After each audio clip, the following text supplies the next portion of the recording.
Sede santos, esta é minha vontade. Sede santos, é o que eu mais quero. Olá, meus queridos irmãos e irmãs. Novamente estamos juntos para hoje levar até vocês, nesse dia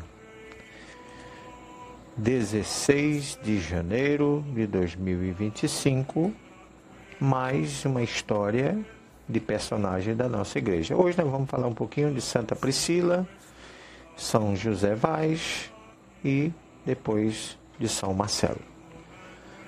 Então, bom dia com o santo do dia.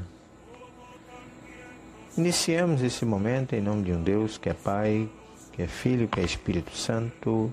Amém. Então, disse que nós íamos falar de 3 personagens da igreja, né? Santa Priscila foi matrona romana, fundadora do cemitério homônimo na Via Salária. Priscila, matrona romana do século I, poderia ter sido esposa de Áquila, poderia, engajada na primeira catequese cristã, ou então fundadora de Catacumba, que recebeu o seu nome na Via Salária. Devia também ter hospedado São Pedro em sua casa, mas, segundo alguns, foi libertada da escravidão. Personagem importante da igreja, não é? Sugiro que vocês busquem mais informações sobre elas, tá certo? Como são 3, a gente passa um pouquinho resumido e depois vai para os outros. Então aqui São José Vaz. Quem foi São José Vaz? A história do padre José Vaz, primeiro índio a ser beatificado, era um indígena.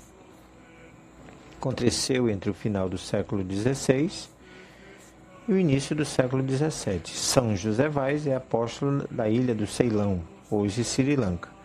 Na época era uma terra de perseguições anticatólicas, fundou os oratorianos e o Papa Francisco o canonizou em 2015.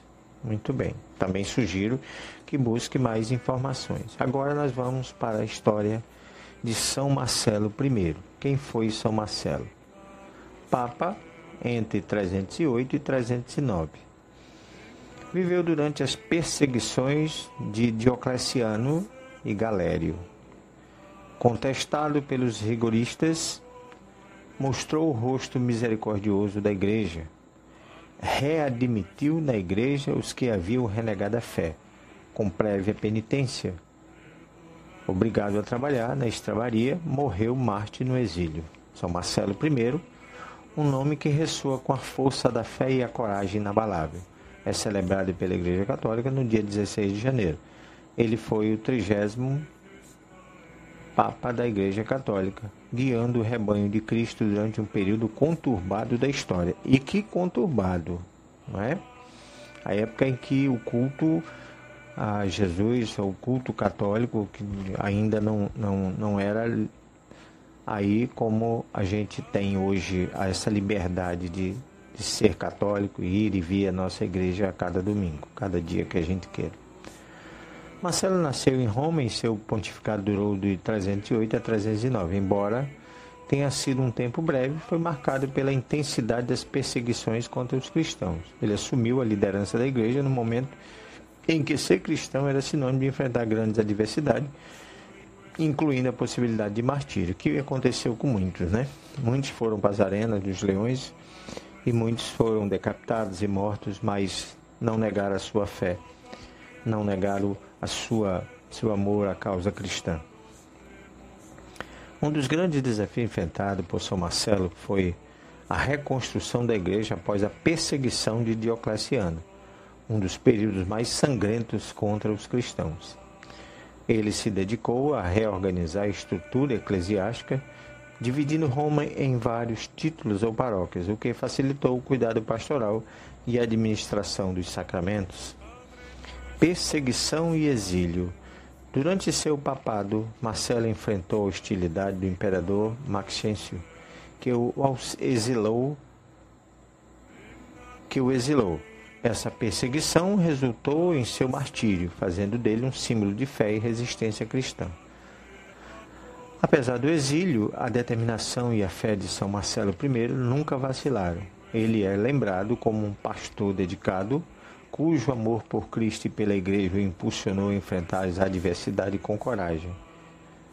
A vida de São Marcelo I culminou no martírio, selando seu testemunho com o sangue da fé. Sua memória é celebrada com respeito e admiração, não apenas no dia da sua festa, mas como um constante lembrete do custo da fé e do amor incondicional a Jesus Cristo. A história de São Marcelo é um farol de esperança e coragem para todos nós, lembrando-nos da força que vem da fé verdadeira e da importância de permanecer fiel aos nossos princípios, mesmo diante das maiores adversidades da vida. Nunca esqueçamos, tenhamos sempre em mente, a vida de cada cristão, às vezes, passa por turbulência. E Jesus mesmo diz isso no Evangelho de Mateus. Eis que vos envio para o meio dos lobos. E Jesus, no mesmo Evangelho de Mateus, lá no capítulo 28, finalzinho, último versículo, diz assim: E eis que eu estarei com vós até o fim da minha vida, o fim dos tempos.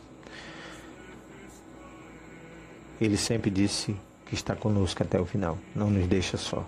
Essa deve ser a nossa confiança, a nossa esperança, enquanto cristãos verdadeiros, legítimos católicos. Meus queridos irmãos, sede santo, porque eu sou santo, diz o nosso Deus. Bênção de Deus sobre suas vidas, sobre a sua família que hoje nos escuta. Muito obrigado por estar nos acompanhando, não é? Nesse projeto Santo do Dia. Peçamos que compartilhe, nos dê também um retorno, não é? Veja de que maneira nós possamos melhorar, tá certo? Amanhã, quero te convidar para amanhã estar conosco novamente, tá certo? E amanhã vocês vão estar com meu irmão Genival, lá da comunidade de Santo Expedito, que vai estar contando a história de São Antão, tá certo? Bênção de Deus sobre sua vida e até o nosso próximo encontro. Deus abençoe a todos.